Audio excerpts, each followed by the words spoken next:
Back in the studio like we never left. Yes, we got the helmet. Yes, we have the cup of us at training camp with Trey Lance. And yes, we have 2025 fantasy football drafts. Let's go ahead. Let's get in here. Now, full transparency, I may or may not have did about 30 of these drafts from California to Texas. So maybe I don't need a warm up, but I'm going to get one anyway. We're going to go ahead. We're going to hop in a $3 little schnauzer draft on Underdog. Hopefully, y'all been getting in these $3 drafts while they are here. And we are going to be pulling the 12 spot. Now, I guess this means y'all get to hear my beautiful voice ramble on as we have 23 picks between our selections. So, I get to go off on some tangents, and I got some good and bad news. Bad news is, y'all know we had the streak where we were like 3 picks away from turning $10 into like 7,800 with the underdog streaks. Bad news is we whiffed. Y'all know I've been telling the FSE guys. I've been saying, hey, y'all know more than I do. Give me some picks. Let me know what's going on. And we went with Shea to have fewer than 5.5 rebounds in the last game. The dude had like 8 rebounds in the first half. It was absolutely brutal. Now, that's the bad news. The good news is we're still crushing with the pick'ems because we are essentially just listening to the underdog promos. And I've just been doing the promos over and over and over again. And I want to reiterate, you probably should be doing the promos yourself, just considering the fact that if you look at the math behind it, it's almost free money. Like you can see, here are results recently on the promos. Yeah, we lost $10 here. We were very, very close to hitting 7,800. But yeah, make sure you're taking advantage of the underdog promos if you have not. I'll let you know the pick'em that we have going for the finals tonight. Again, I'm just telling the FSE guys, we decided to flex this. So if one of these misses, we still hit. And yeah, use the underdog promos because that's why we are winning money at the moment. And if it wasn't for the promos, I probably couldn't say that. But thank you for everybody coming to hang out with us. And maybe we have the helmet out the entire draft. We'll see. It's getting a little hot. Ooh, I forgot I can turn on a fan in this studio. We got the studio, we got the light. I may or may not have left the tripod with the girlfriend who's not going to get back to the studio for another week or so. SZ told us to cash on our streak. I'm sorry I did not listen, my friend. Amon-Ra St. Brown off at 6. I've been getting in some drafts off the live stream, and I've actually seen Amon-Ra St. Brown fall in some of them down to the second round. So I thought St. Brown had a realistic shot to make it to us at 12. Looks like that just simply is not happening here. Malik Neighbors goes off the board at 9. Who are we going to get at 12 and 13? Puka Nacua has been falling in some of these. Ginty goes at 10. Puka off the board. We are going to take Nico Collins, Brian Thomas. Stupid, boring start. This is the most standard start you could ever see. The most common start from the team at pick 12. But I think it's probably the best, and hopefully we can get unique, and hopefully we can find some values later. I'd have absolutely loved to have Puka Nacua falling to us at 12, but the team at 11 had to be a little bit of a party pooper. But it is what it is. GB She says, are all best ball drafts half PPR? Yes, all underdog drafts are going to be half PPR. If you're ever interested in like seeing the exact rules with the underdog tournament that you are entering, just go before you join and hit the little information button. And here it'll just explain everything. It'll say, obviously, the basic tournament info, like this $3 buy-in, $500,000 prize pool, $100,000 to first. If you go through and if you look at the all rules at the very bottom, you can get the advanced structure. So you can see like, oh, okay, I need to be a top 2 team in my league through the first 14 weeks to advance to the fantasy football playoff tournament. And here are the brackets in the fantasy football playoff tournament if I do advance. So you can find all that on the site, my friend, but they are all half PPR. And of course, if y'all wanted to check out any of these underdog drafts, I'll leave the link in the description. It always is. It's always in the comment section as well. It's the link that says draft with us here. And if you go through that link or this QR code over here and use promo code FLOCK, you will get a 50% deposit bonus up to $1,000. Plus on top of that, you will actually be getting our 2025 fantasy football rankings and draft guide cheat sheets for your sleeper, ESPN, Yahoo leagues, etc., etc., etc. And you'll get a free pick'em on top of that for the NBA Finals if you are interested in pick'ems. And yeah, what we were showing at the beginning of the live stream as well, those are Underdog pick'ems. And if you wanted to know what states have Underdog, this is the list right here. You can just check out this map. It's pretty much everywhere. You can pause screen to see if your state's there. But let's move this over. Japrime says Akers to the Saints. I did not see that. That actually may make a difference for where Devin Neal's getting drafted. I think Cam Akers to the Saints, for me, has no impact on Kamara. But we'll see if Kamara falls because of it. Yeah, 31 minutes ago, we got the report Cam Akers to the Saints. Now, obviously, from like a real life perspective, this has absolutely no impact whatsoever. But if you are a sicko worried about fantasy football in June, which, as you can tell, yours truly is, I think it probably makes Devin Neal undraftable. Maybe if you wanted to mix in Cam Akers in round 18, round 17, you can. Especially in a tournament like this where the vast majority of the field will not have selected Cam Akers, so he should be relatively low owned. But yeah, I'm not interested in Devin Neal. Not that interested in Cam Akers. Doesn't really impact the expectations that, oh, we get Breece Hall. Hell yes, this is exactly what we were wanting. We're going to go ahead and take Breece Hall. And then I kind of want to take Xavier Worthy here as well, but we just have so much Worthy. So what I'm going to do instead, for the purpose of trying to get a little bit unique, is we are going to reach on a player that always just goes at the very end of the fourth round. I think DK Metcalf's like very comparable to Worthy, McMillan, DJ Moore, Jamison Williams, Travis Hunter, Devonta Smith. I think it's like a pretty big tier of wide receivers here. I do have Xavier Worthy ranked about the highest out of any of these guys, but the issue with that is if you look at 4-player starts in this overall tournament, I think you're going to see a lot of Nico Collins, Brian Thomas, Breece Hall, Xavier Worthy. However, if we reach on DK Metcalf here at the turn, I think it does give us a little bit of uniqueness while not really sacrificing anything with our upside or expected range of outcomes. And yes, that team at 3 ends up getting Bowers at 22. So that team at 3 starts Barkley, Bowers, and Jacobs. Crazy? Jealous? And yeah, I wish I was at pick 3 in this draft because I would have done the same exact thing. I would have also gone Barkley, Bowers, Jacobs. The way that happens is Garrett Wilson and Rashee Rice snuck themselves into the middle of round 2 in this draft. Okay. So yes, yeah, like I said, I don't necessarily think that, like, let's all be on the same page. Cam Akers is nothing close to the same impact that you have with Dobbins signing. Nothing close to the same impact that you have with Nick Chubb signing. So let's not overreact. But again, I think this means that Devin Neal isn't interesting. It would be different if you expected that the Saints would be a top offense. But now, like, Devin Neal's in a situation where even if Kamara were to go down, you don't know if he's the starter in what projects out to be one of the worst offenses in the league.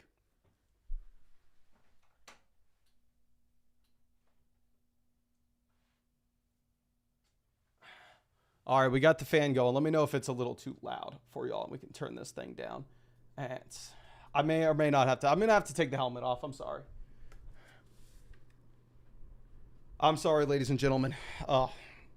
It was getting a little too hot. It is a little too hot as is with the Underdog jersey that was waiting for us when we got home. But I'm happy to be home as well. Yeah, it was a brutal, brutal drive. Charlene says, I'd rather pick a Ray Davis than Cam Akers. Yeah, of course. I mean, but Ray Davis is also going to go like 6 rounds before Cam Akers. I'm never telling you whatsoever to go through and take like Cam Akers over Ray Davis. Like I said, I don't even know if Cam Akers is draftable here. I think it just murkies the backfield beyond Kamara. Okay. Let's see. Master Shake says, hey, Mason, joined Underdog 14 months ago using code FLOCK, and your boy got his Black Shield today. Congrats, my guy. Hopefully you've been having fun. And Jay Killa says he grabbed a few Lamb and CMC teams before the jump up. That's incredible. Here, this team at 7's gone 5 rounds before grabbing a receiver. They took Gibbs, Achane out the gate, which I love that start. But once you go that start, in my mind, you kind of have to play catch-up at receiver through the middle rounds, which they haven't. Then you have Joe Burrow going to a team at 56 with no Cincinnati Bengals, which is interesting as well. I personally would not have done that. Zay Flowers off the board at pick 58. Let's see. The Tonta Goldstein has sniped us a couple times here. They take Calvin Ridley. I'm going to take Kenneth Walker for sure. And then after Kenneth Walker, I think you can have a conversation.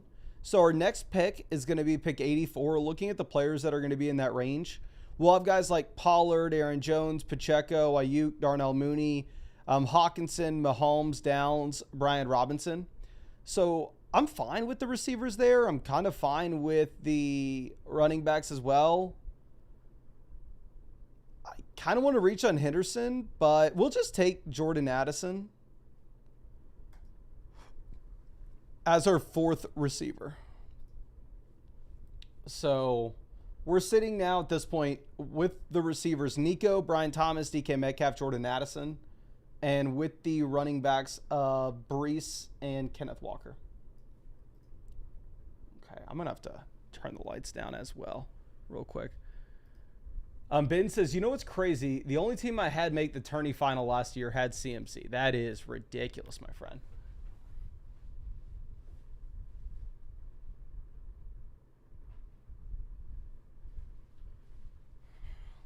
All right, helmet off, lights down, fan on. Hopefully we can start cooling off. That team at 7 takes their first receiver with Jawan Jennings. I love how, like, Mark out here asking if we think Jennings being drafted too high. So I talked right when drafts opened and Jawan Jennings was a round 6 pick. I was like, oh, Jennings probably don't love this price. I'm never going to draft him here. And then since then, we had the report that Ayuk's not going to be ready until like halfway through the season. Not only is Ayuk not going to be ready to go until halfway through the season, but also Ricky Pearsall is now dealing with the hamstring. So I don't know. I mean, I still want to say that Jennings is a bad pick, but at the same time, things are kind of playing in his favor. Ken says, Yo-Yo Mason, early tonight, try to catch you in the next draft if you do a Schnauzer next. We're definitely going to have to do another draft because I titled this draft that we are getting values, and so far we've had 0 values fall to us in this draft. We've had players at ADP, and we've had players that I've reached on, but nothing in between. And dear God, I got to get better at streaming here. Henry says, why do you go DK over Sutton? Honestly, you can do you. I'm just kind of mixing it in here. I really just wanted to take a receiver that always goes to the 4-5 turn. That way we could have somewhat of a unique combo with the other players that we've taken that are always going on the other side of the board. Because so far, this is like one of the most common starts you're ever going to see at pick 12. Like Nico, Brian Thomas is the most common start you'll see at 12. Brees Hall always goes at the turn here. So does Kenneth Walker and Jordan Addison. So we've had like a very boring draft, to be honest with you. Hopefully we can make the next one a little more exciting. Okay. Clark says, if you are drafting Kenneth Walker, you're going to target Charbonnet as well, given the injury history. I don't think you need to be honest. I mean, if Charbonnet falls to us, I'm not going to be opposed to it. But Dylan says, have a question, Mason. Have you seen the comments on Purdy on the Dynasty video? I have not. You can tell me how mean everybody is being to me, my friend, but I have been driving the past 2 days, so I've been barely online. Okay, Jaden Higgins goes to pick 82. Hopefully that gives us somebody that we like making it to us. Thank God we decided to go Jordan Addison earlier. That way we could just kind of double tap the running back position here with Tony Pollard and Aaron Jones. I think you can make an argument for Pacheco. We all know Pacheco was just absolutely garbage at the end of last season.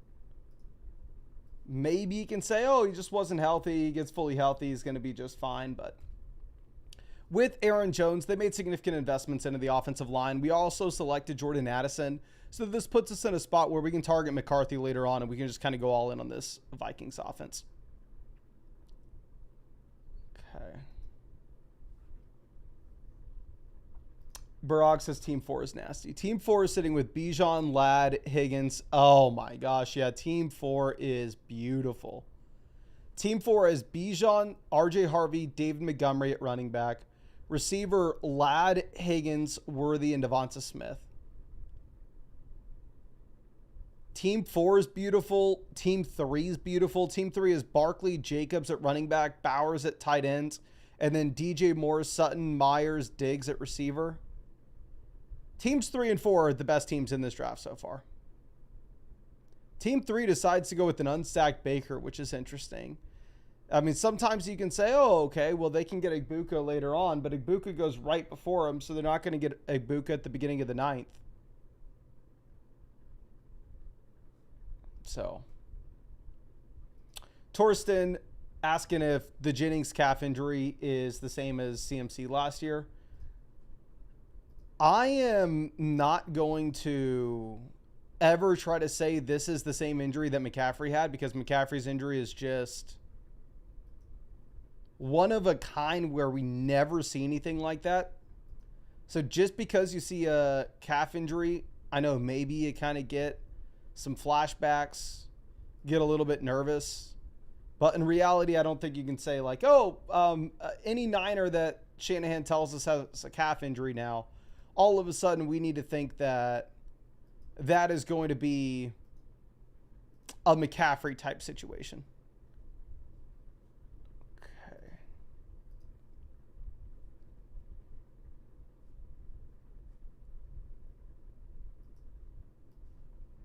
Trey Harris off the board at 101.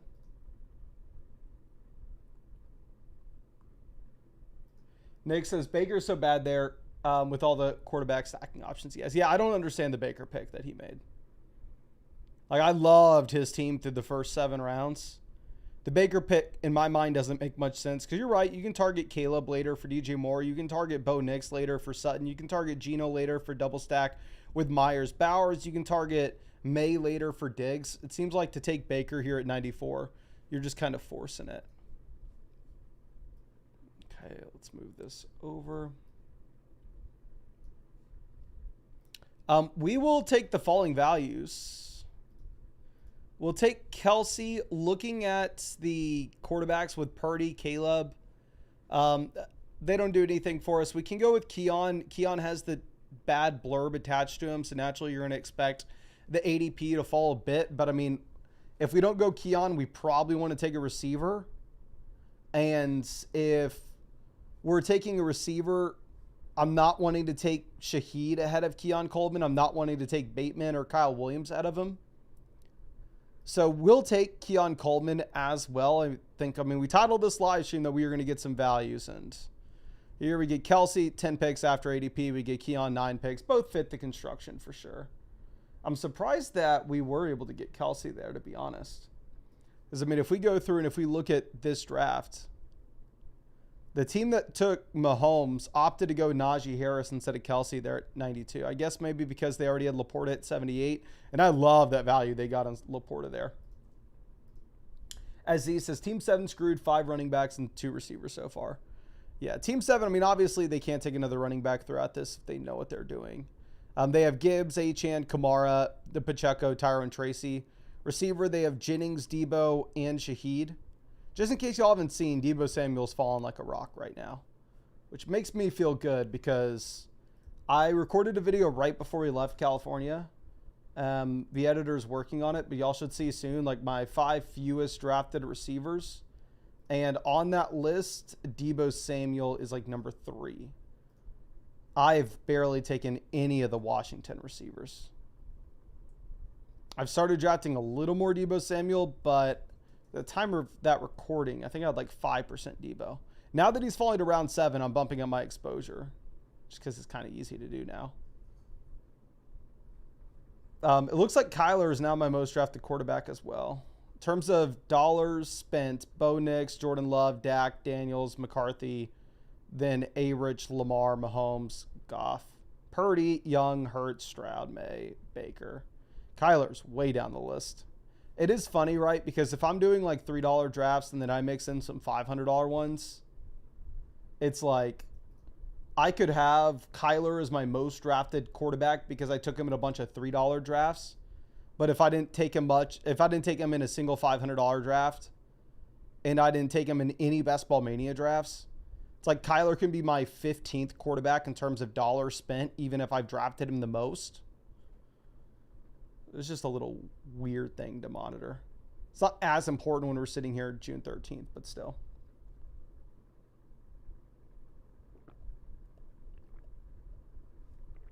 Okay.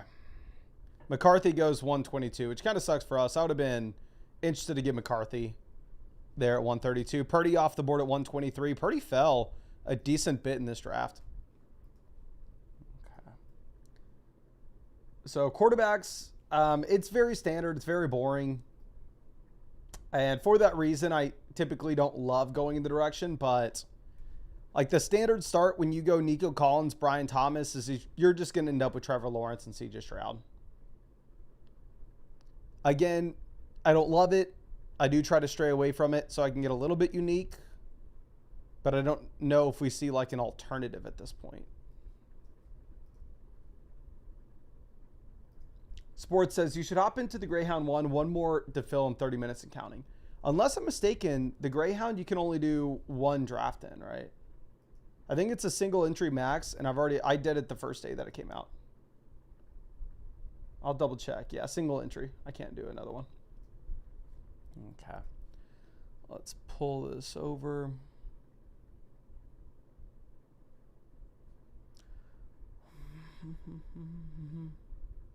Honestly, I was really hoping that we were going to have that team pass on Caleb and I could go Caleb and Loveland. That would have been just an absolute dream. I'm going to go Lawrence for sure. Then quarterbacks that we can get later. So I absolutely love Loveland. He's one of my most drafted players. I try to mix him in as much as I possibly can. This price point of him at 133 in comparison to some of the other players on the board, I think is an absolute smash. I would love to grab him here. But the difficulty is we look at the quarterbacks that are going to be available later.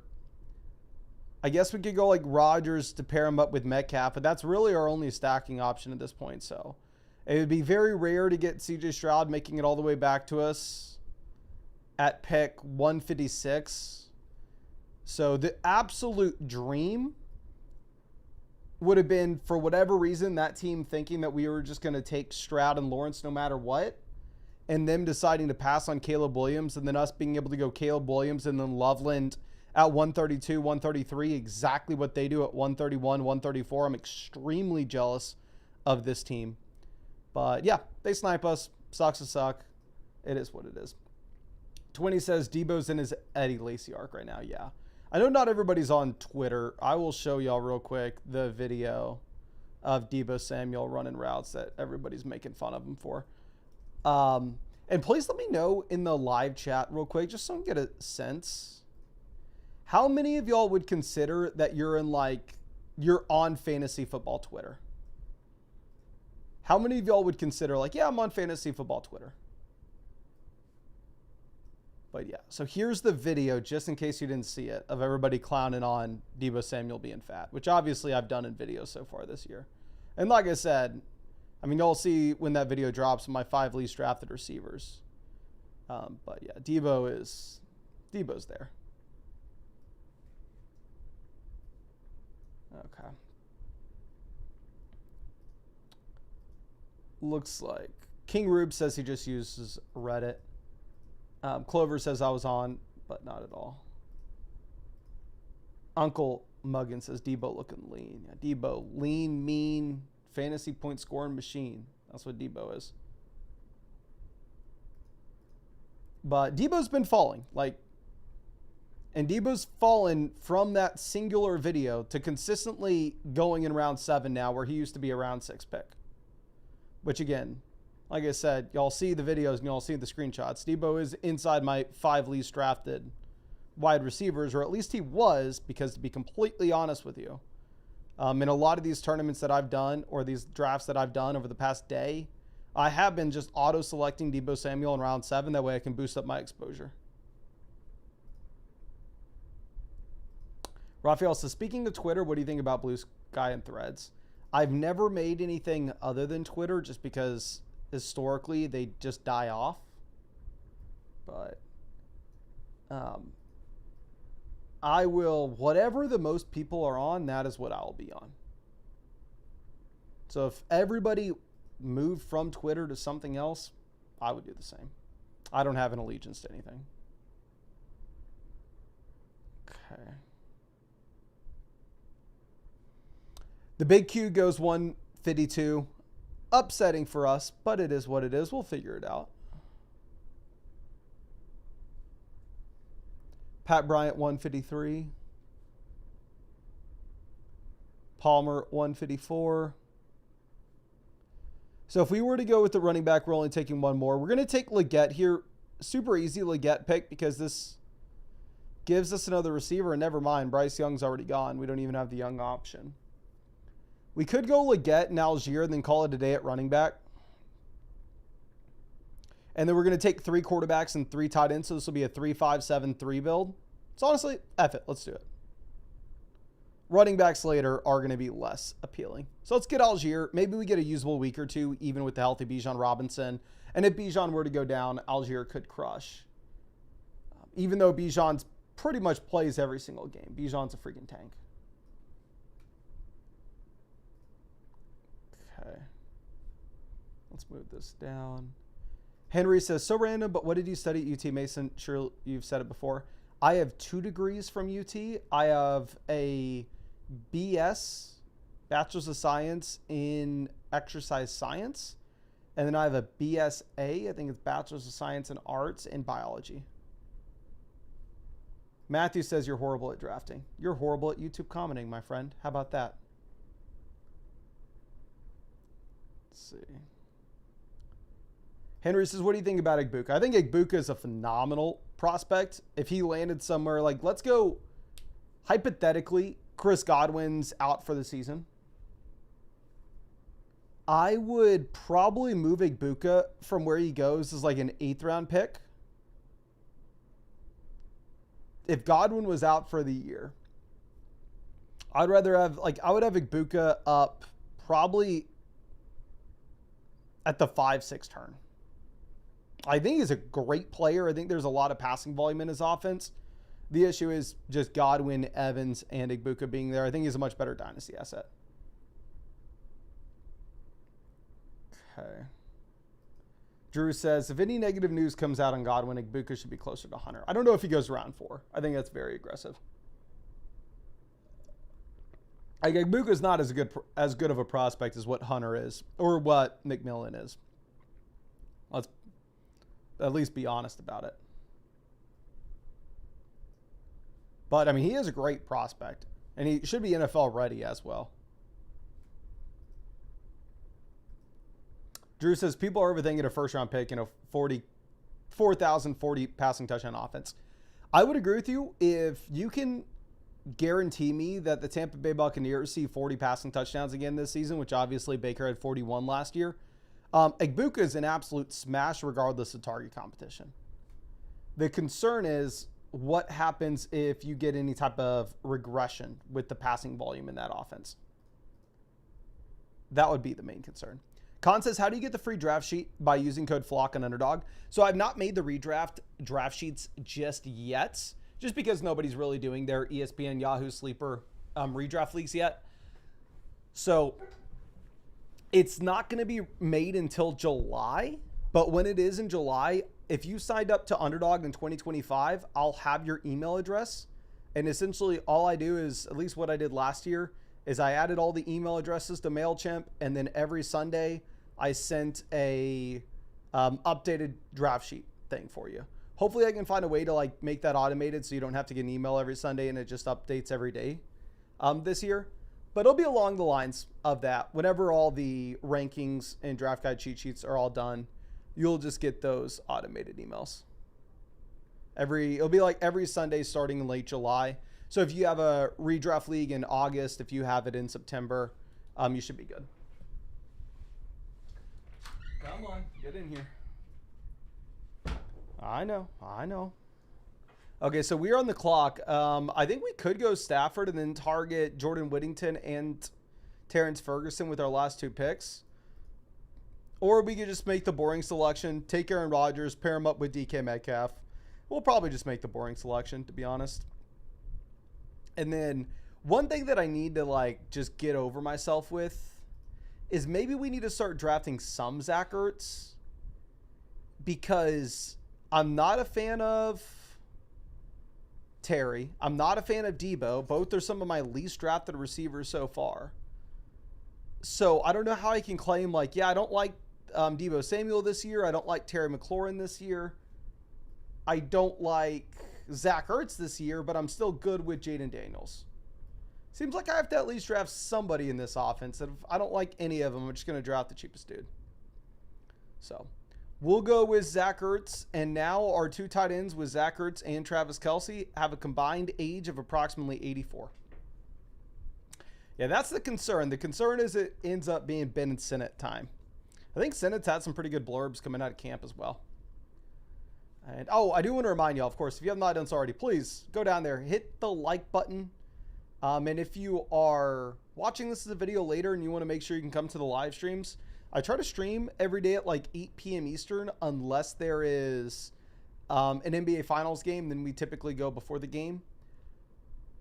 But if you just hit the bell next to the subscribe button, you will be able to get notified whenever we go live, regardless of whatever happens. Okay. And let me pull this up on my phone so I can actually drop a like myself. Tutu Atwell off the board at 190. Batman Gaming, happy to see you, my guy. Clover says, Sinnott's been doing well at camp, but if he ends up fantasy relevant, it won't be until midway through the season. But I mean, a big thing with these underdog tournaments, right, is we are trying to optimize for points in weeks 15, 16, 17. So if we're trying to optimize for the most points that we can possibly get in the final 3 weeks of the year, it doesn't do us much help if Zach Ertz is a mid tight end 2 through the first half of the season, then he's completely irrelevant in the second half of the year. If that were to be the case, then he's just a horrible pick here, regardless. And yeah, I will scroll up. So our draft so far, wide receiver, we've had Nico Collins, Brian Thomas, DK Metcalf, Jordan Addison, Keon Coleman, Xavier Legette.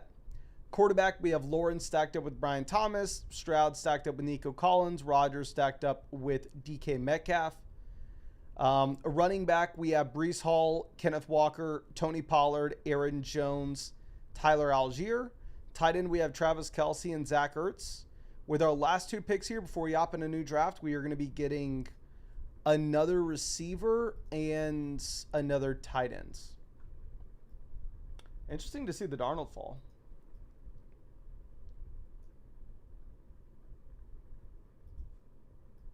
I'd be very surprised if Jalen Milroe ever took over for Darnold this year.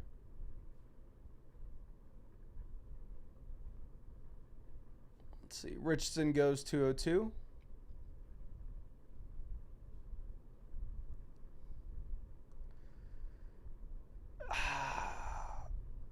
Do I just need to take freaking Calvin Austin? I definitely have a lot more Roman Wilson than Calvin Austin, but to look at the Roman Wilson stat line last season, 0 targets, 0 receptions, 0 yards. He's a decent prospect, but it's not like he was the most exciting prospect in the world. Maybe we got to mix in some Calvin Austin to pair him up with Rodgers. And we're going to go Terrence Ferguson with our last pick. I think he's a good prospect. I think it's a good offense, good quarterback play. And because Travis Kelce, Zach Ertz are so damn old, maybe Terrence Ferguson gives us some life at the end of the season. But let me show off this draft board, and then we're going to go ahead and we're going to hop into a new draft. Can y'all please spam the chat? What draft do y'all want to see next? What draft do y'all want us to get in? Let's move this. Ben says, what's your thought on my league doing a long draft for our keeper league this year starting the beginning of August? Honestly, it's just completely up to you. Whenever, I think you just do your draft whenever you want. Obviously, I would recommend the majority of people for their redraft leagues to wait until you get closer to the season. Like wait until like mid to late August, very beginning of September. Like we're doing the Flock League draft in the middle of August. Best ball is obviously different though. So we got, looks like most people, it is split, but I think most people want a $3 Schnauzer. So we'll go ahead, we'll hop in another $3 Schnauzer, which again, we want to reiterate, if you're new to Underdog, this is for sure the tournament that I'd recommend you get in. And even if you're not new to Underdog, I mean, this is what's going to help you get prepared for your regular redraft league, right? We're going to pull pick six. Pick six, in my opinion, is like the best pick you're going to get because you will get one of the players that's inside the top tier of 6. And then going into the second round, you'll almost guarantee yourself you're going to get like one of London, AJ Brown, Bowers, Achane, Ladd, McConkey. And then in the third round, I think like the guys that are going to be falling to us at pick 30 should be very similar to the players that we would have access to at like pick 25. So my favorite picks this year are actually in the middle of the draft. But Quentin says he is in here. Matthew beside us at numero 5. We got Sabala in here at 11. Of course, Cale Elliott only 2 spots after us at 8. Underdog always throws him next to us. Henry says, I had picked 6 twice yesterday and I hated it. I like pick 6 whenever I go. Ken missed our draft, but's in pick 10 for another one. Call our Underdog Pick'em. I'll show you real quick. Our Underdog Pick'ems have absolutely crushed lately.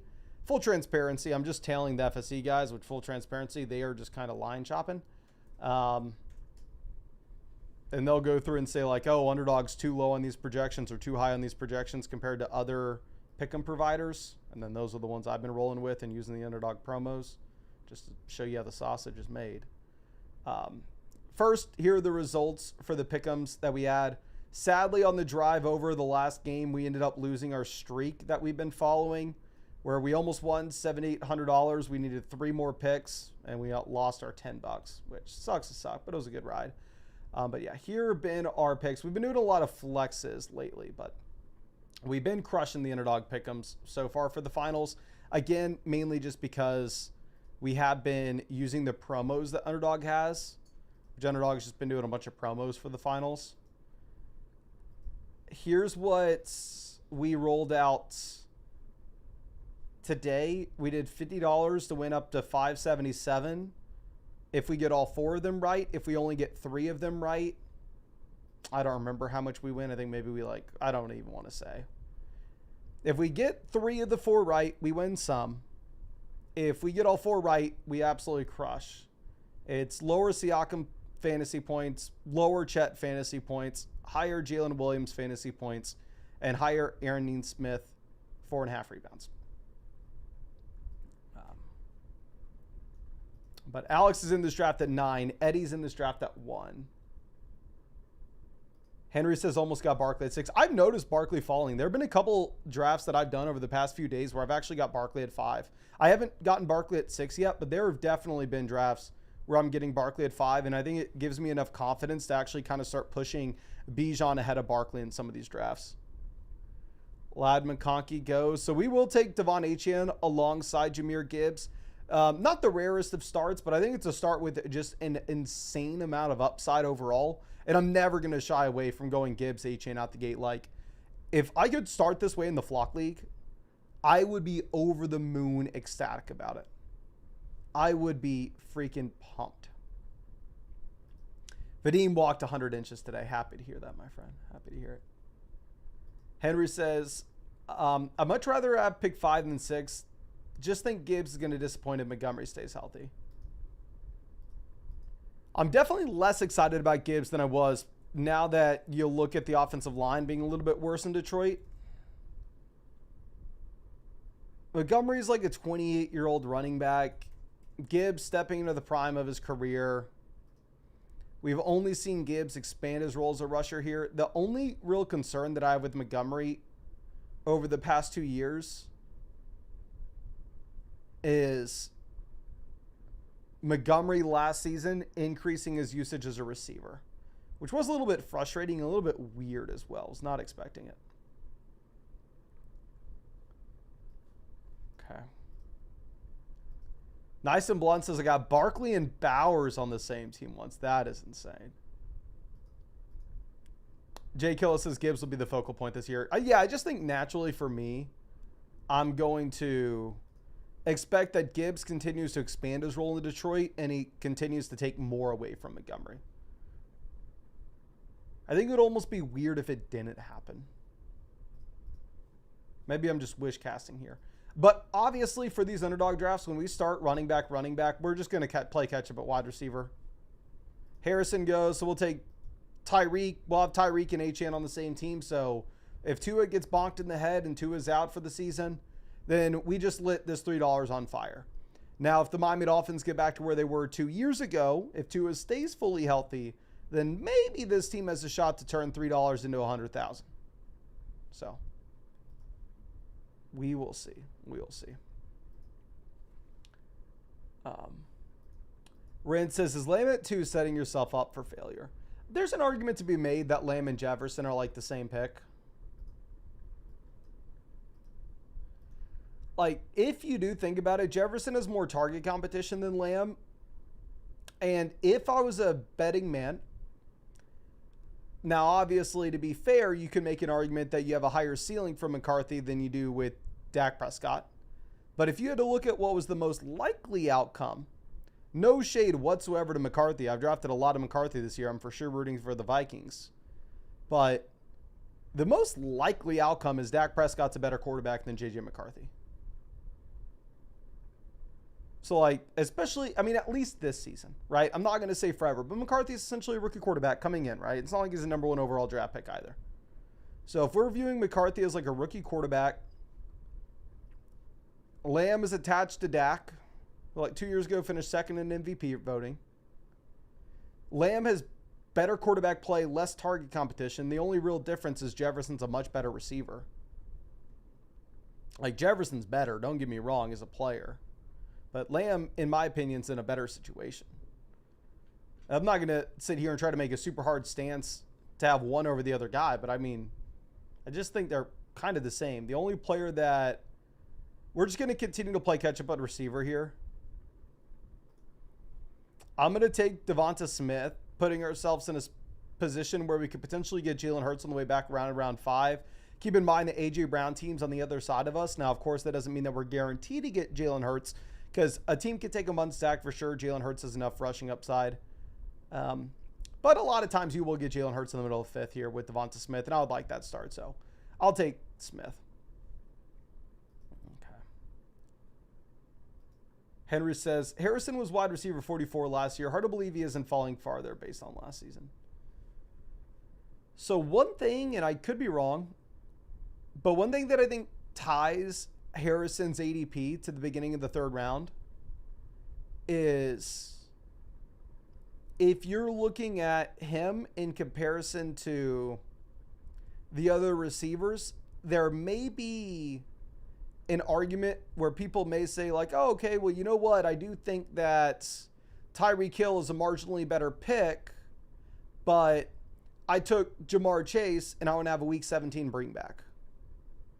I took T. Higgins and I want to have a week 17 bring back. So I think one thing that people may be doing with Harrison is almost inflating his ADP because they want to attach him to the Cincy guys who always go right there at the beginning of the board.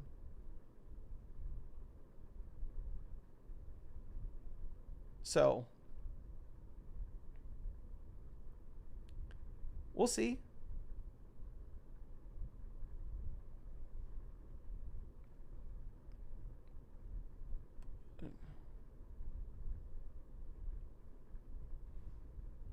Nice and Blunt says he got Jalen Hurts unstacked at 65. I would for sure take Jalen Hurts there as well. We get sniped on Hurts, so we're just going to continue to play catch-up receiver. We're going to take Zay Flowers at 54. Not the most exciting pick by any stretch of the imagination, right? But it is what it is. We just haven't really had any tremendous values falling to us at wide receiver or at quarterback. Like, I would have been very excited to get Jalen Hurts there in the 5th.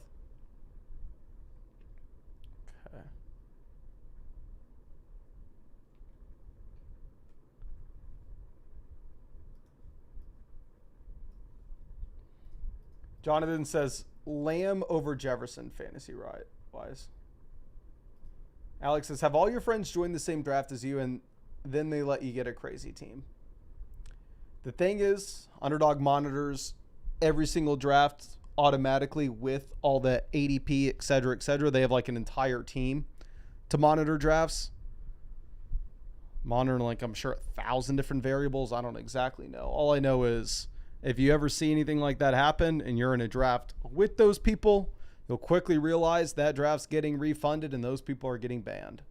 So if you wanted to get banned from Underdog and get your draft refunded, then I highly recommend doing that. But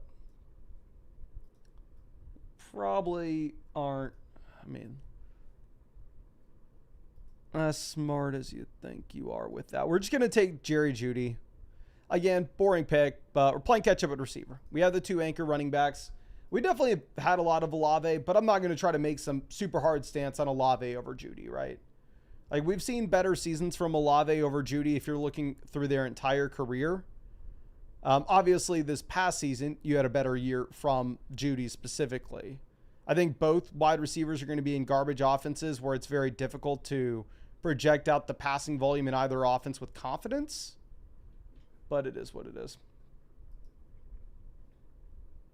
Vinny says, do they refund people who get banned? I'm sure they have to.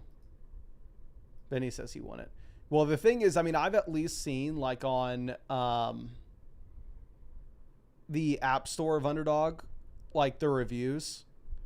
I remember one time seeing a review of somebody, like, losing their mind because they got banned, and they were like, they said I was cheating even though I wasn't cheating, blah, blah, blah. And in reality, I'm sure that they were cheating and they just got caught and they were mad.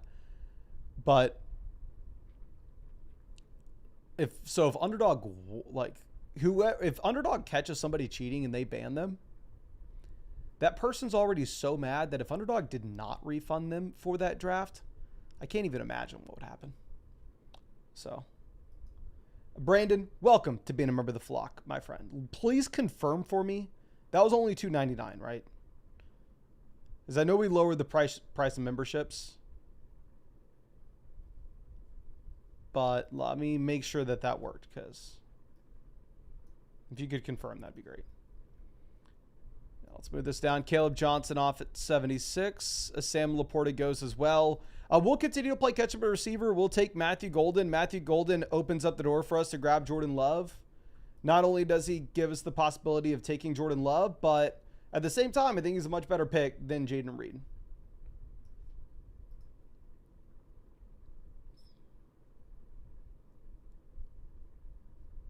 SC says, do they get refunded for the other drafts they've done as well? At that point, I'd just be guessing if I tried to give you an answer, my friend. J. Rob says Cedric Tillman is also a sleeper. It's like, this is what I always do, right? This is not the most groundbreaking thing ever. We're going to have some pretty cool tools hitting the site soon where you can very easily look at some of these statistics for guys. But I think one thing people have a hard time doing with just fantasy football in general is taking a quick, brief overview and asking themselves, like, what has this guy actually done? Like, you see the Cedric Tillman name? Can we just get a starting point? And then obviously you add the context to it, blah, blah, blah, blah. But Cedric Tillman, through his NFL career, has had one game with over 20 fantasy points.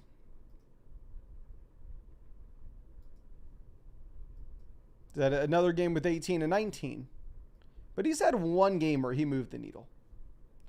Now, that's not the end of the world, right? You can come through and you can say, oh, okay, well, young players, they need time to get established. If you thought the player was good in college, maybe you just give him the benefit of the doubt. But if you look at Cedric Tillman, was he that strong of a prospect? Goes in round 3, but it's not like a lot of people had him as a high pedigree player coming out of school last season.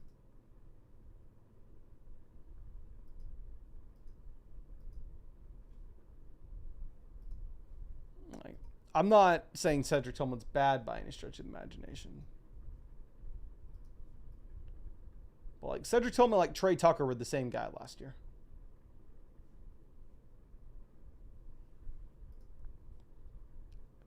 We are just going to continue to take receivers. To be completely honest with you, I would rather have Michael Pittman over Cooper Kupp.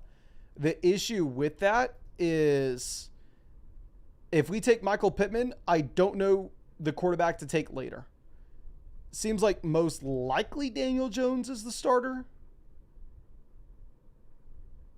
but I can't guarantee how long that would last. Whereas if we're going to be looking at Cooper Kupp, I'm pretty damn confident that Sam Darnold's going to be the guy. So it gives us another option at QB later, where we need it, because clearly we don't have QB. Massive Audio, American Latina, says, every big dog slow I go into, Fantasy Flock is there in the middle. You better believe it, my friend. And any big dog slow you go to in the future, I will be there as well. Okay. As he says, he has good athletic measurables, definitely has some Nico similarities. I mean, he's definitely big like Nico. John says, do we think Flacco's the starter all year? If not, that kills Tillman. The thing is, I have no faith that Flacco's the starter all season. If Flacco was the starter all season, Jerry Jeudy should be going at the 4 or 5 turn. But I know we looked at this the other day. And again, just to get like a general overview, a general sense. Joe Flacco's like a 40-year-old quarterback. And the last time he played 10 games was 2017. I graduated high school in 2017.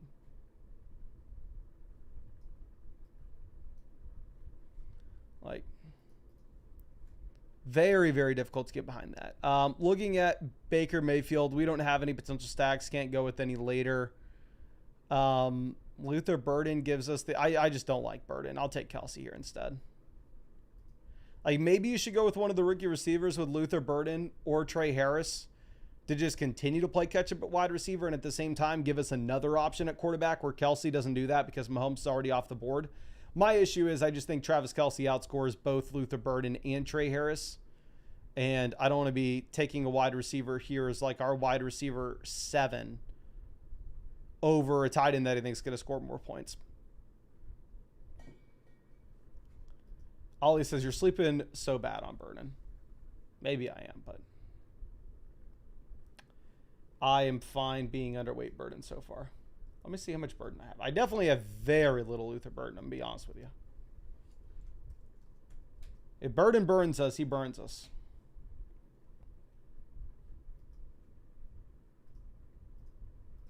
But I have very little Luther Burden and Trey Harris. Like, I'm never taking either rookie receiver in this range. Trey Harris, I have in 3.6% of leagues. Luther Burden, I have in 5.7%. So I have more Luther Burden than I do Trey Harris, but I have little of either.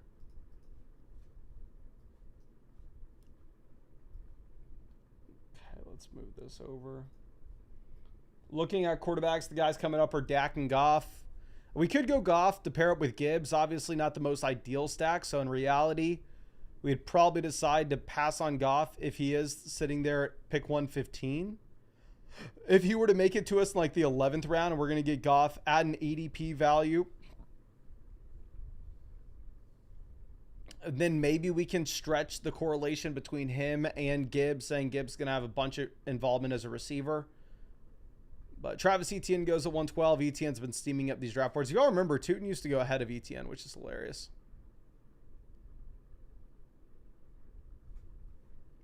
Twinny says, not a fan of Burden's prospect profile or his situation. It's not that I don't like his prospect profile. I just think that it's maybe a little bit overrated in general. And I don't like this situation. We'll take Charbonnet. I think we could pivot back over to running back. And we still only need to take 5 running backs. Like going Gibbs, Achane out the gate. Maybe I'm overly confident with the running backs that we have, but I think that there's a very real world where these are the running back 1 and running back 2 overall this season. Like I could see Jahmyr Gibbs and Achane both averaging 23, 24 fantasy points per game relatively easily. So we have Gibbs, Achane, Charbonnet at running back. Receiver, we have Tyreek, Devonta Smith, Zay Flowers, Jerry Jeudy, Matthew Golden, Cooper Kupp. And then we have Travis Kelsey at tight end. Okay. Loveland goes 118. Dak Prescott 119. Josh says the entire Bears offense should be better with Ben Johnson. Yeah, 100% agreed. Nobody's going to disagree with that statement. My favorite pick is Loveland. I think Loveland could outscore Burden this year, and you get him around later, and he's at tight end. But, I mean, everybody's kind of pricing in the Bears to be greatly improved. DJ Moore goes at pick 37. Romadunze goes at pick 62. DeAndre Swift goes at pick 74. Luther Burden goes to pick 103. Caleb Williams goes to pick 108. Like the Bears may have the Bears offense may have the most players off the board before like pick 108 of any other offense in this draft.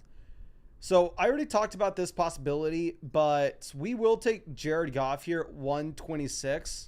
We can go with like the bum wide receiver in round 18 that they have. We could go Isaac Tesla, or we could just try to stretch it and go, just use your imagination. What happens in week 15 if we get a game with 2 receiving touchdowns and 80 receiving yards from Jahmyr Gibbs and Jared Goff goes nuclear? So we'll take Goff at 126.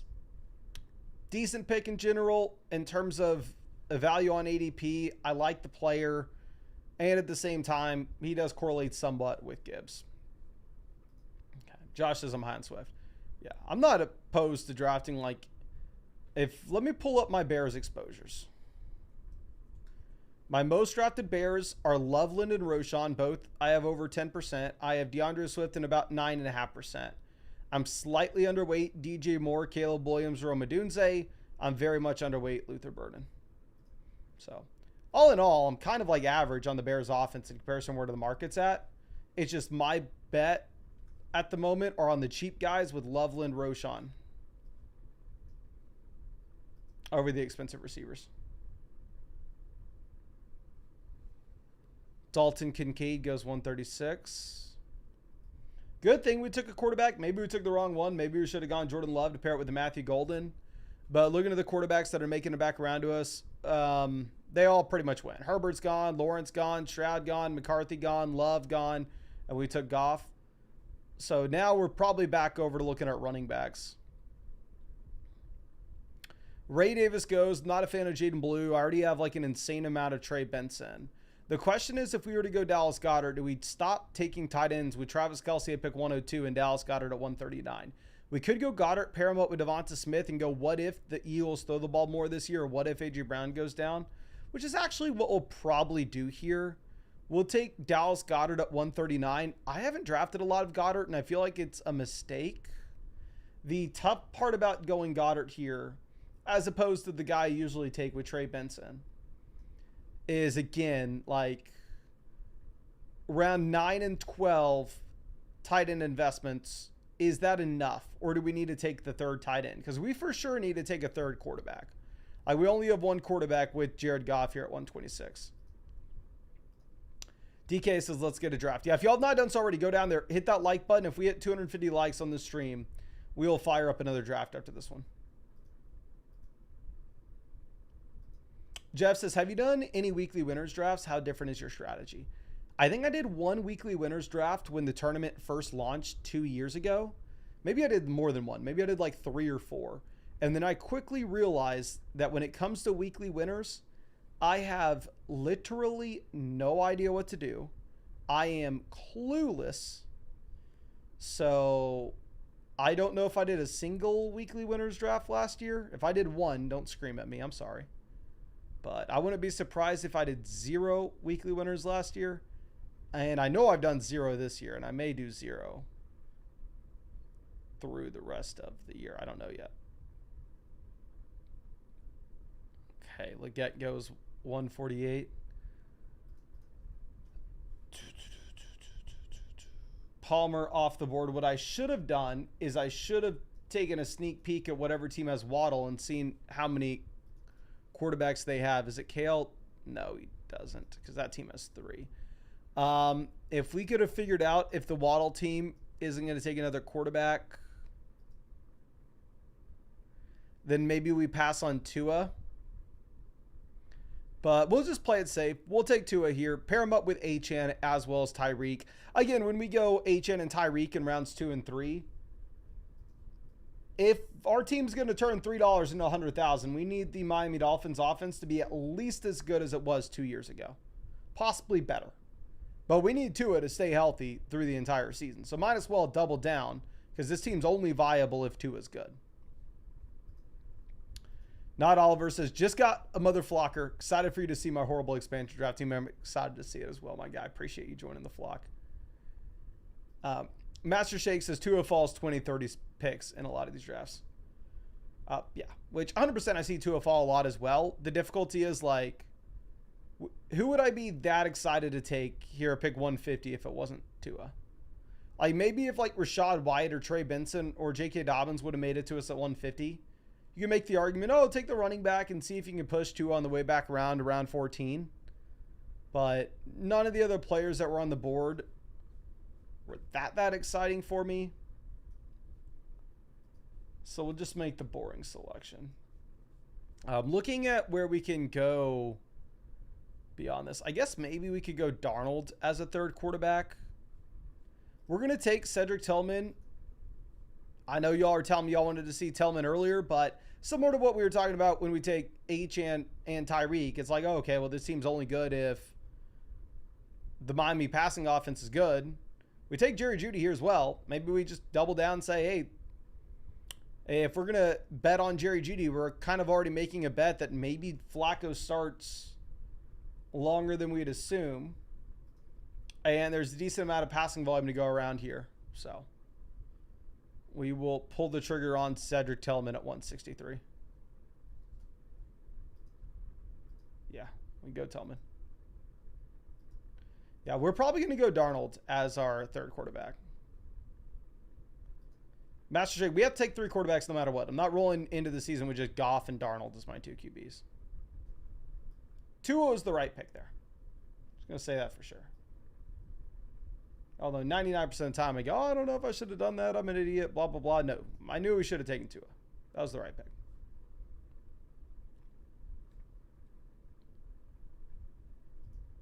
T. Smitty on the clock.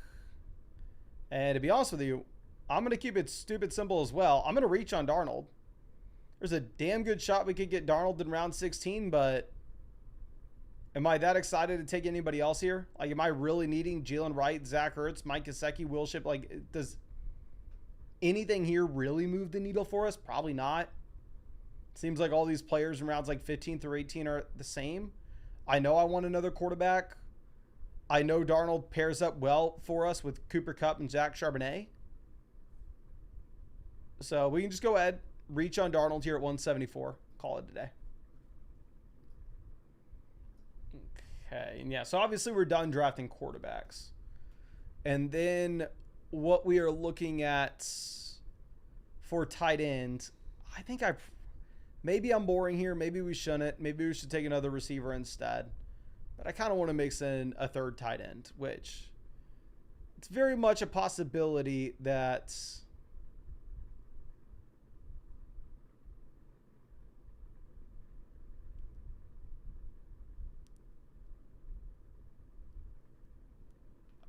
we shouldn't have gone Dallas Goedert if we're going to take a third tight end regardless.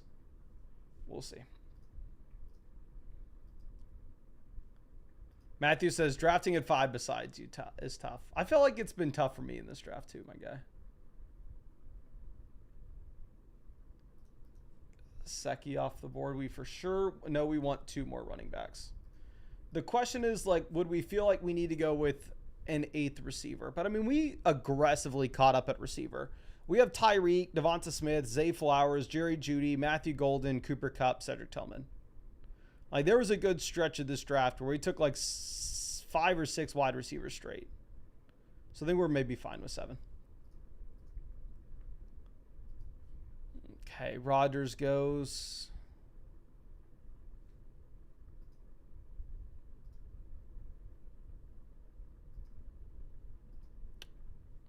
We'll take Mason Taylor, tight ends.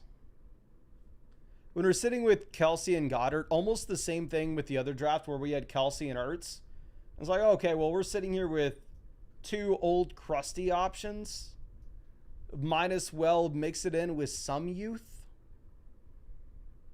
and go with the what if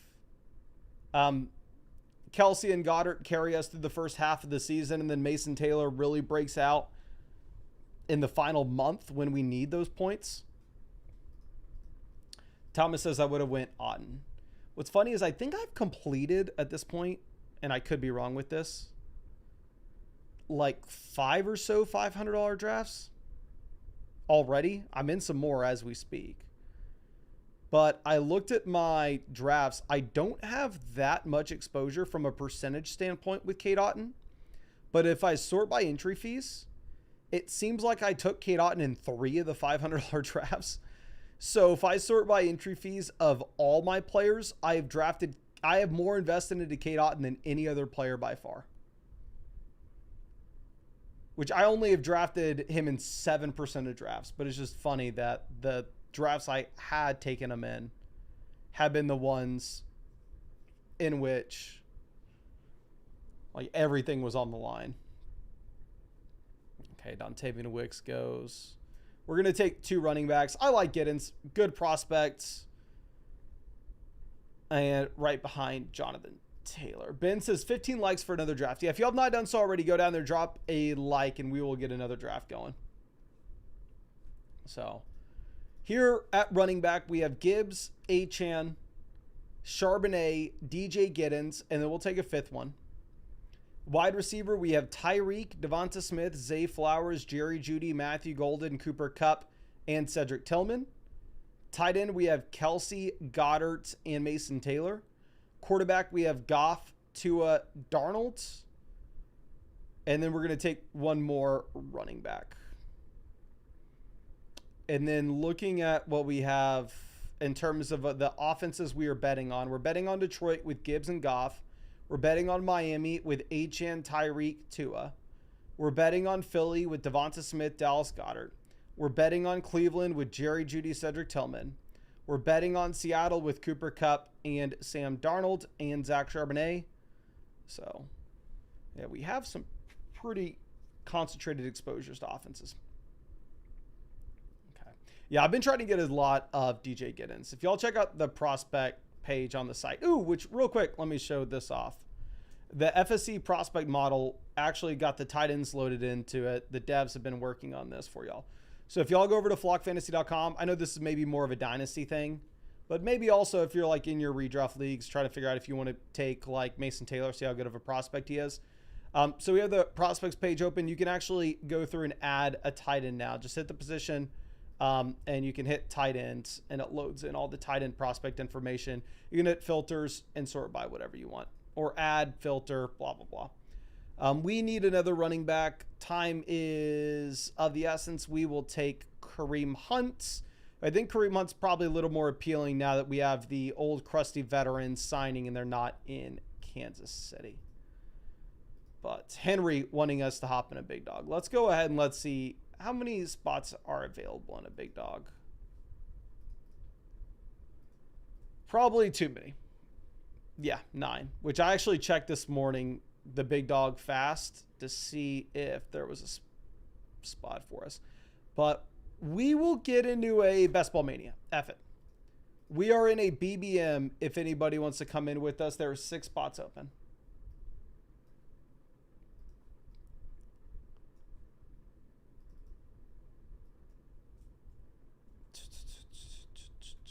And we were pick 7. I noticed some of the names in here. I believe, without looking at the chat, let me know if you're in this draft in the chat. But the team at 6 is a member of the flock. Team at 8, I believe, is a member of the flock. The team at 11 is either a longtime member of the flock or just always in these underdog drafts, because I definitely recognize the name. The team at 1 obviously is. I think the team at 2 is. Obviously, the team at 4 is. And maybe the team at 10.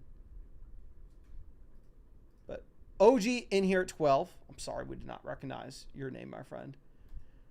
Jethro says, what's the furthest you've seen Puka fall? I think maybe pick 11 that I've noticed. I'm sure maybe I've been in another draft where I was like pick 2 or whatever, and I just didn't care enough to look at like the other end, like the 1-2 turn, and to see exactly where those guys went. Maybe Puka fell further in one of those drafts where I wasn't really paying attention. But of the drafts where I've been paying attention, where I was like, oh, I may get Puka here. I was at the beginning of this live stream. Puka fell to pick 11.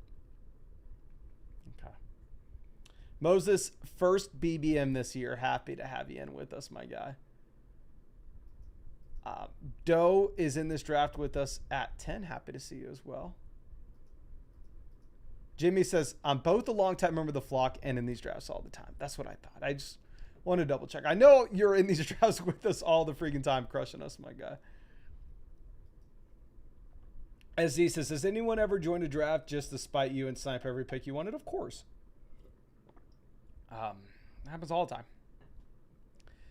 Bijan, but at the same time, like, it's not that big of a deal.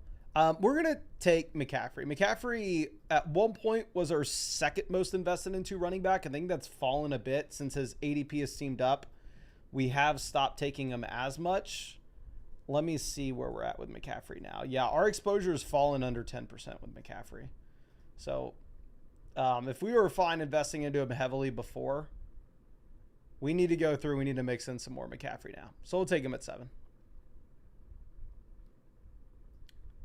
And I wish what we would have done is I wish we would have just nutted up, and in the first week of Best Ball Mania drafts, I wish I would have just taken McCaffrey every single chance I had at the 1-2 turn. Okay, HN goes 14. London goes 15. AJ Brown off the board.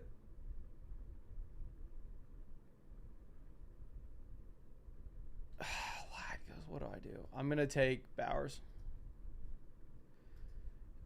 Now, this is very risky. I will be honest. Typically, whenever I go Brock Bowers in the second round, I don't feel great about it, but we are putting ourselves in the same position that we were in the last draft, where now our job is we need to play catch up at receiver. Now, I will adjust if we get some crazy values falling, but as of now, I think the plan is very similar to when we started Gibbs and Achane in the last draft. I think we plan on going like 6 wide receivers in a row here. Drew flexing that he got CMC at pick 18 at the very beginning. And yeah, Derrick Henry falls to 19. If you were going to make me take Derrick Henry, which obviously I will be very low on Derrick Henry, it is in the spots in which I think it's a unique combo where very few people will have paired up Derrick Henry with that round 1 player. So like Derrick Henry and Gibbs, not many people will have it all. That's a phenomenal start from that team at 6.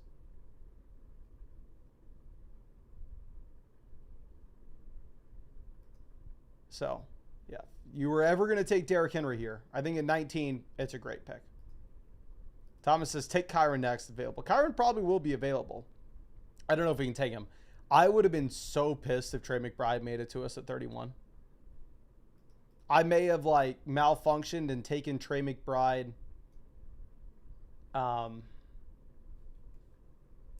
just may have drafted McBride there right away.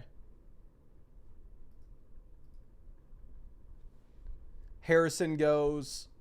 Team that has Gibbs, Henry goes Tyreek. I know, just to let you know what everybody's doing. Everybody who's smart is screaming that Devontae Adams is the best round 3 pick. For me, I'm an idiot. I'm looking at a player that is going to turn 33 years old this year, that will have been on his 3rd NFL team in 2 seasons, going, I would probably rather just have the young ascending breakout guy that is on the come up that was a strong prospect. So, bullish thing with Davante Adams is he was a wide receiver 1 last season, despite bad quarterback play and despite having to switch teams halfway through the year. He is a much better quarterback this next season, much better quarterback than Jackson Smith-Njigba does. But also, I think that there's no shot Davante Adams is the wide receiver 1 in his own offense. I think Puka Nacua is just going to crush. And again, just in general, I would rather be on the side of the young ascending player rather than the guy that is on the decline. As Z says, Allen Robinson on the Rams experience scares me from drafting Adams. I completely forgot about A-Rob on the Rams. Yeah, let me see how much Davante Adams I have, because I feel like I haven't drafted a lot, but any smart person you hear talk about him says they have a ton of Davante Adams. We will just go Ted McMillan. Like I said, when we start CMC and Bowers, our plan is just to slam wide receivers through the rest of this. Adams at the moment, I have in about 6% of drafts, so I'm slightly underweight. Adams. Nice and Blunt says he has 23% Adams. Like I said, anybody who's smart has been all in on Adams. Thomas says, bro, JSN over Kyron, shake my head. My friend, get in some of these underdog drafts. You are more than welcome to go Kyron there over JSN after you start McCaffrey and Bowers. I'm not doing it, though. Daniel says, I know Darnold was in the Viking system with all those weapons, but the guy was still capable of feeding multiple relevant options. I think he'll be able to hyper-target JSN just fine. Yeah, like the Seattle guys, I am overweight Darnold, overweight Walker, overweight Kupp, overweight Charbonnet, and I have like 9.3% JSN as well. So I'm not going to sit here and act like Darnold's great by any stretch of the imagination.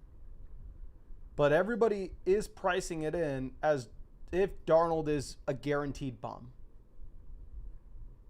Which I can't sit here and say that Darnold's great, like I said, but at the same time, I don't know if I can guarantee that he's a bum.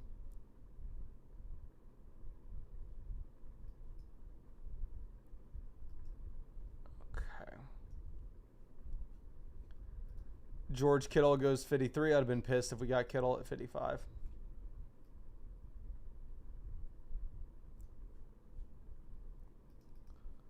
Lord Snow on the clock.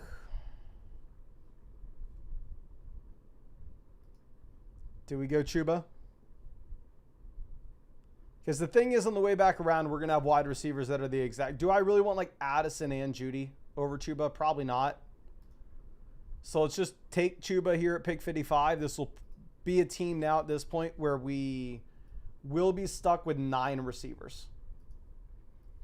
And again, I mean, some of these running backs are just less appealing than they were. Guys like RJ Harvey and Joe Mixon.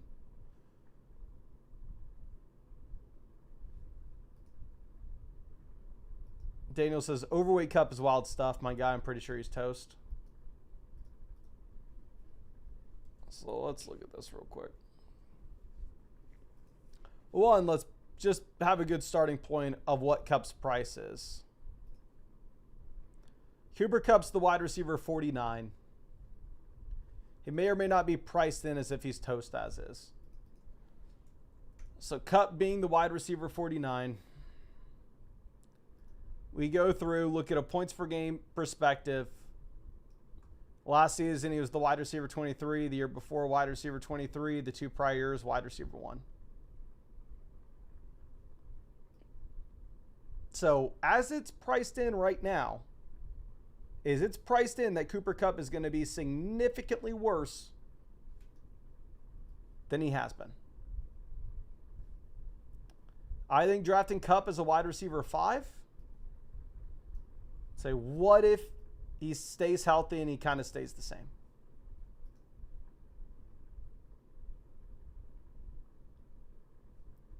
Okay, Burrow goes 64. We're just going to be taking a receiver here at 66. Very clear. Godwin off. We will take Jawan Jennings. We have McCaffrey, so this can set us up with a Purdy double stack later on. And if we are looking at like Jennings, again, my gut reaction when we first hopped into drafts this year is I hate the price point of him going in round 6. But if Ayuk's not going to be ready until, like, if Ayuk's destined for the pup list, Jennings could hold this price point through the rest of the offseason, if not go up. So we'll mix him in here. My gut reaction is that it's probably bad. But if we are ever going to do it, probably makes sense on a team where we have, like, McCaffrey. Slasher says, anyone know how to fix location error on Underdog? Best way I've found is to start a draft on my phone and then go to active drafts. So again, like, Underdog's like a fully regulated company and everything, so you're not going to be able to get around it. They need your location to make sure that you're in one of these states if you want to join a draft. So if your system is like blocking your location for whatever reason, whether you're using like a VPN or like maybe there's something attached to your Wi-Fi, like as an example, when I was at that Airbnb last week, the same thing was happening to me on my computer, and it had never happened before. I was trying to join drafts on my computer, and it was like error, location, blah, blah, blah. And so I knew exactly what was going on. I knew that it was like I don't know.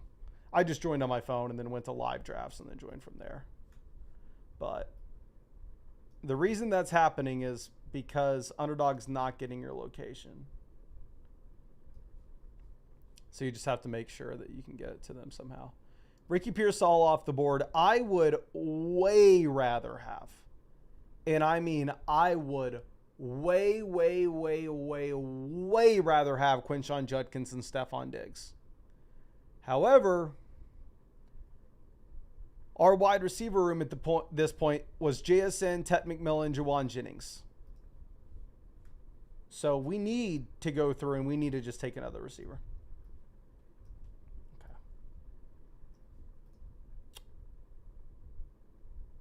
Bruce says, it works in Canada except for Ontario, right? Yes. Underdog's also in Canada, just not in Ontario. And I've never been to Canada, but my understanding of Canada is like everybody's in Ontario.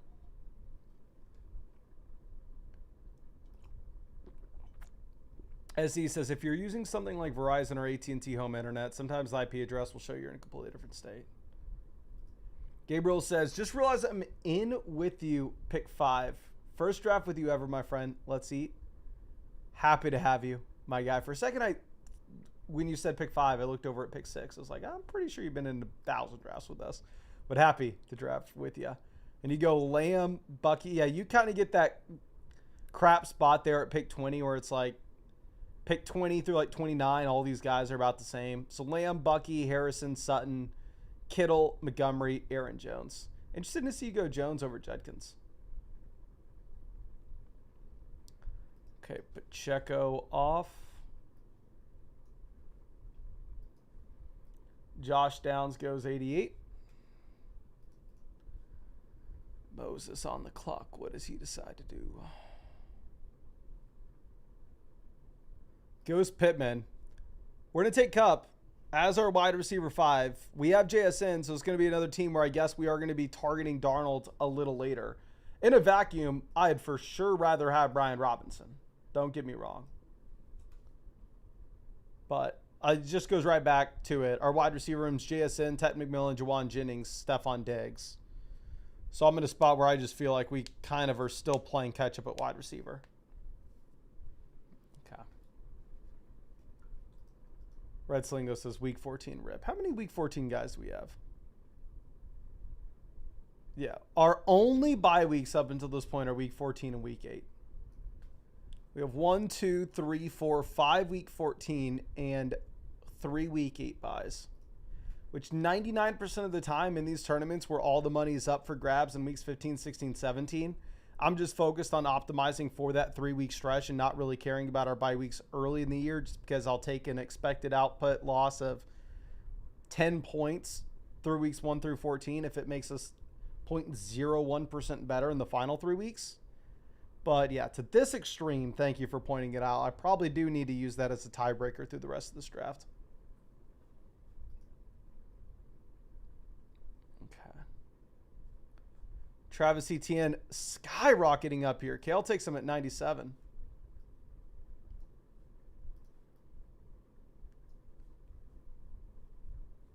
Storm 225 goes Mahomes. I was going to take Mahomes at 103 if he made it back to us. I'm assuming Kyler goes off the board before we're up as well. Just because there should be, yeah, this team has Marvin Harrison. No, Kyler goes at pick 100 to the team with McBride, yeah. Lee Watley decided to go with Brian. Oh, God, Lee Watley has a beautiful team. That is an amazing squad. We're going to be in an interesting spot at 103.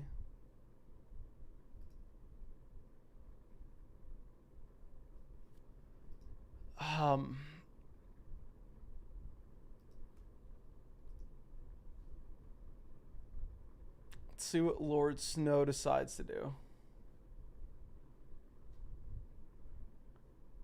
He goes Fields. I'm going to reach on Purdy.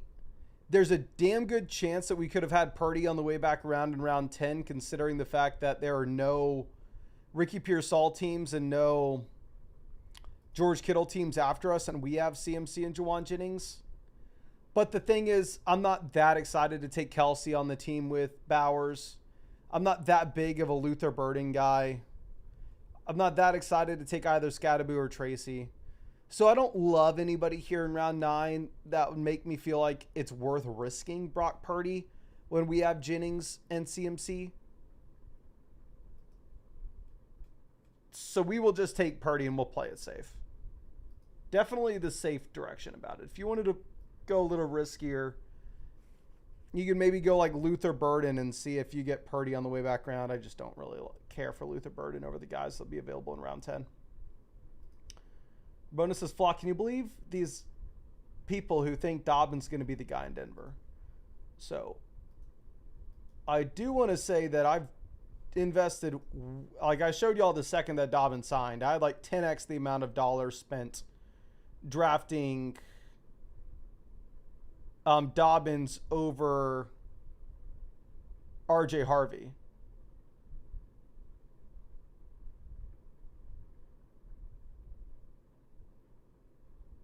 But even with that being said, I can admit that there's no way Dobbins is the guy over RJ Harvey. We're going to take Tyron Tracy at 114. We just keep it stupid simple. We just typically take whoever's cheaper between Tracy and Scadaboo. Well, yeah, I really hope it's Dobbins over RJ Harvey, but you should probably go with the guy they spent the round 2 capital on.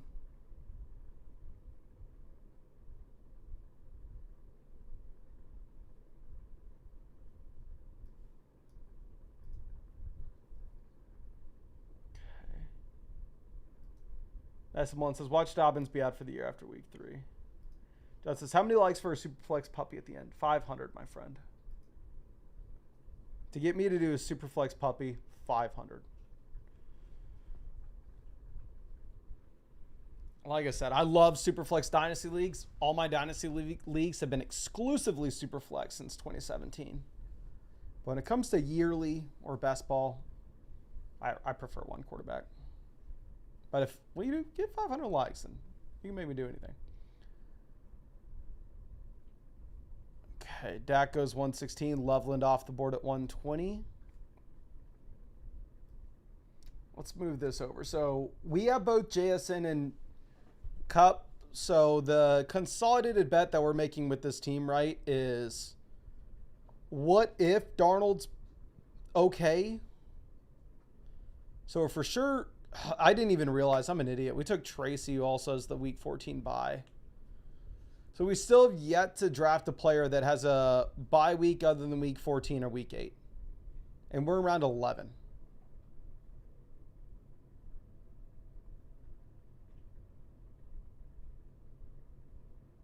Absolutely brutal.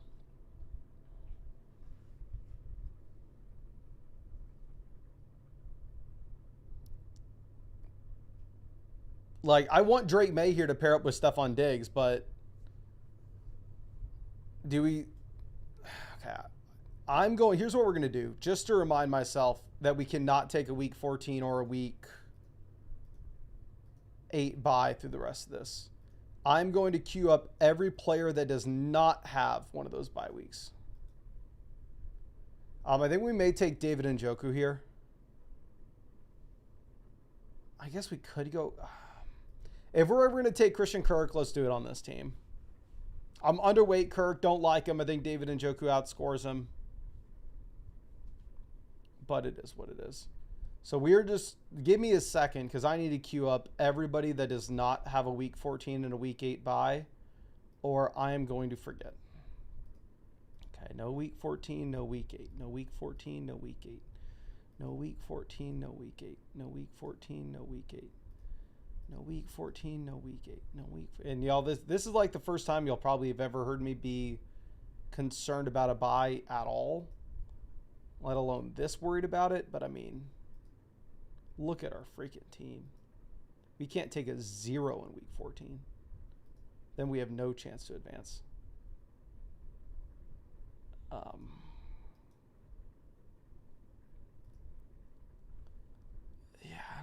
I don't think we want a week 8. Other than maybe Darnold. Obviously, we can get Darnold in here.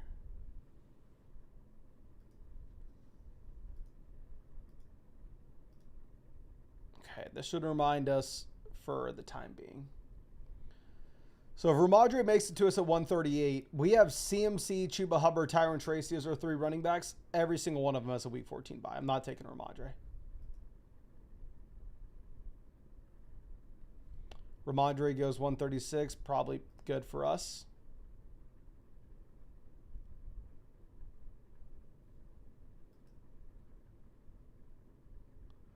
Hopefully we get Njoku. Y'all know I wanted Njoku in the last round. He does go, which isn't a surprise.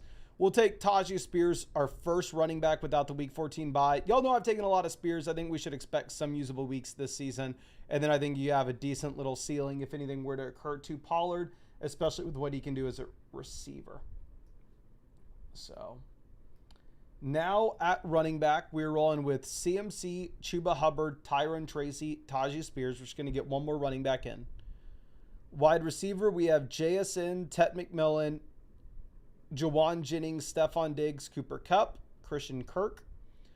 Quarterback, we have Purdy double stacked with CMC and Jawan Jennings, and we have Brock Bowers at tight end. This team looks gross to me.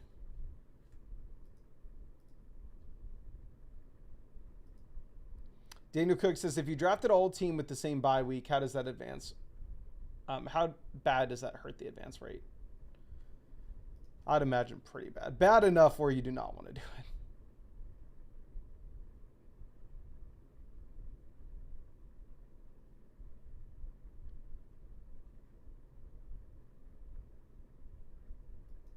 Okay, Michael Penix goes 144.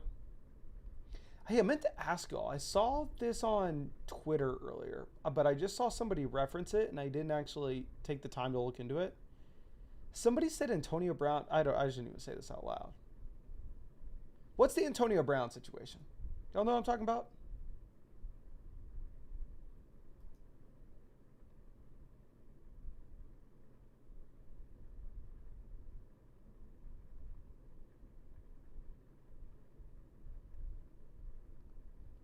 Can somebody explain to me what's going on with Antonio Brown?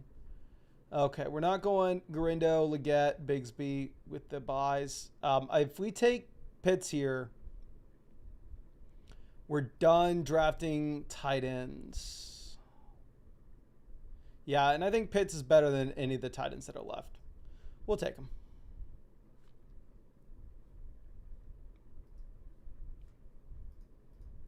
Vinny says suspect and attempted. Has there been any update with it? That's what I saw. I just saw that like headline, but I didn't see any of the details. J-Rob says allegedly he shot somebody twice. Then he says allegedly shot 2 bullets to someone who was aggressive with him.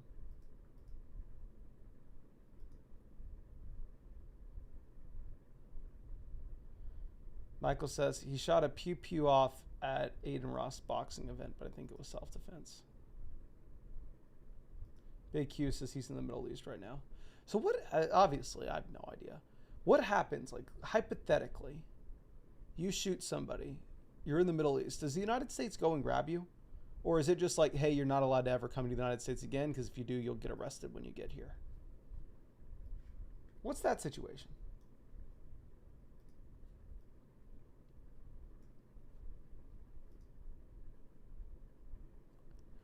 Okay, Britton Strange goes 159. Obviously, we're not taking any more tight ends. So good for us to see the tight ends off the board. We could go Bryce Young, pair him up with Ted McMillan and Chuba Hubbard. We're kind of in on this Carolina Panthers offense. So let's do it. We'll take Bryce Young, another player with a week 14 bye. We're going to have to grab Darnold late or just any quarterback without the week 14 bye.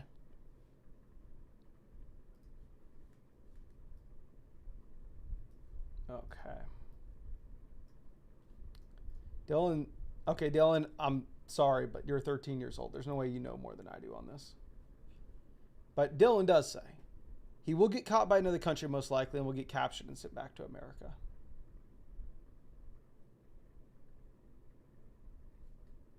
Because I remember watching White Lotus and like they were referencing that people that like do illegal things in America just go to Thailand. And is it just like a line on like how illegal it is if they go and grab you and bring you back? As he says, I don't think there are any extradition treaties. Extradite? I know it's like extradite. How do you say extradition treaties? Extradition treaties in the Middle East? Dylan says, that's my thoughts and I'm 16, Mr. Mason. My parents watched White Lotus.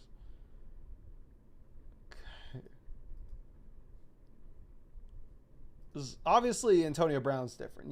You're famous enough where they'll probably go and grab you to just make a show out of it.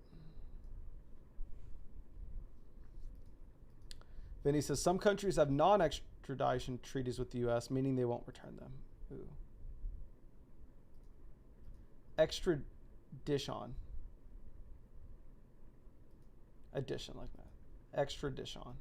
All right. You learn something new every day, ladies and gentlemen. You learn something new every day. All right, so there are a bunch of quarterbacks falling. Obviously, actually, we could go Geno. I forgot. We have Bowers. So obviously, Darnold makes sense for us with the combo of Kupp and JSN, but so does Geno.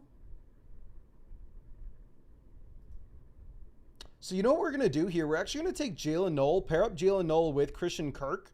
Go what if the Texans' passing volume is better than people are expecting, or what if Nico Collins gets injured? Or what if Jaden Higgins turns out to be a bum? Because we have 4 available quarterbacks to come back to us. We can go Geno, Cam Ward, Darnold, or Aaron Rodgers. More likely than not, we are just going to get Geno Smith. I'm sorry, we're going to get Sam Darnold on the way back around because we do have JSN and Cooper Kupp, so I don't necessarily think we have to worry about another team sniping us there.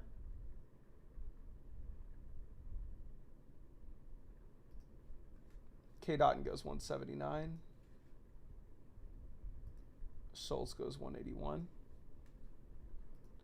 Louis says, America will only charge you with the crime if it's on American soil. It's up to the other country to commit the crime and incarcerate you. Interesting.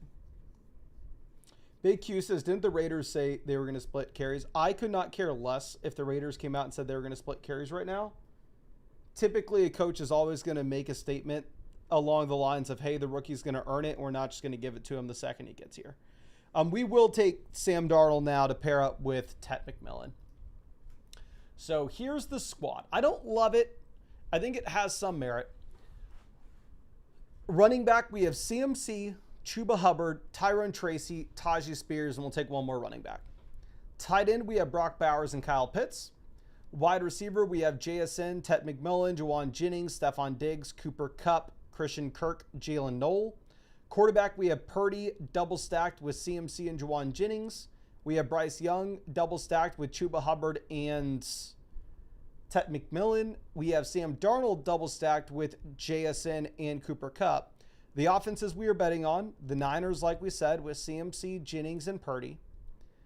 The Seahawks with JSN, Kupp, and Darnold. The Panthers with McMillan, Hubbard, Young. Then we are also in on the Texans with Christian Kirk and Jalen Noel. Yeah, they're giving everything to Ashton Jeanty. I do not care at all what the coaching staff says. They're going to give it to a 36-year-old Mostert. As he says, I'm also a citizen of another low-key country that isn't an ally of the U.S. I've already planned out if I'm ever wanted for a crime here. I'm running away and becoming a farmer over there. Okay, here's what I need from you, my friend. Whenever I win Best Ball Mania, you need to hook me up, and I'm going to be a farmer somewhere else. I'm going to disappear. As a reality, one of y'all watching this live stream, if I'm walking down the street, y'all realize I've won Best Ball Mania, I may need to be afraid for my life. Somebody may try to shank me for the Best Ball Mania 2 million. But we will grab Will Shipley here at 199. He's a running back in a good offense, and he falls 20 picks past ADP, and he doesn't have a week 14 bye. As simple as that.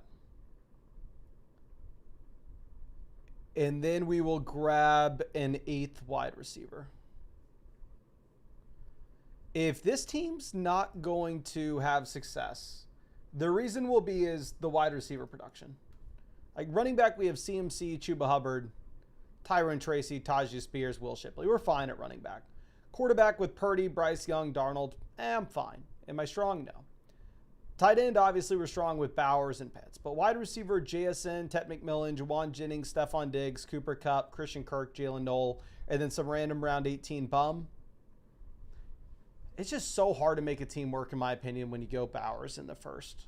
I'm sorry, Bowers in the second round. It's so tough.